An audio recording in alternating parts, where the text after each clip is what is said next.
Shivaji Maharaj, Bharat Ratna doctor Babasaheb Ambedkar, Chhatrapati Sambhaji Maharaj या सर्व महापुरुषांना अभिवादन करून आज अंकुले गावात छत्रपती शिवाजी महाराजांचा पुतळा बसवला आहे.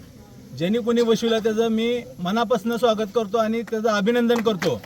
कारण छत्रपती शिवाजी महाराज असतील किंवा डॉक्टर बाबासाहेब आंबेडकर असतील, या महापुरुषांच्या पुतळ्याला कुठल्याही शासनाची परवानगी घेण्याची गरज नाही. कारण ती राज्य त्यांचं आहे. त्यांच्या राज्यामध्ये जर त्यांचा पुतळा बसवण्यासाठी कुठल्या तर अनाजी पंथाच्या अवलादीची जर परमिशन घ्यायची वेळ येत असेल तर याच्यापेक्षा दुर्दैव कुठलंच नसणार आहे. एवढेच विनंती करतो की आता बसवलेला पुतळा आहे, प्रशासनानं त्या पुतळ्याचं स्वागत करायला पाहिजे आणि त्याला हार प्रशासनानं घातला पाहिजे. आमची एवढीच विनंती आहे. जर ह्याच्यामध्ये जर काय येडवाकडं काम करण्याचा प्रयत्न केला तर शिवभक्त म्हणून अंकुलेकर ग्रामस्थ तर असतील, पण आम्ही सोलापूरवरून किंवा सोलापूर जिल्ह्यातनं यांच्यापेक्षा एक पाऊल पुढे असणार आहे.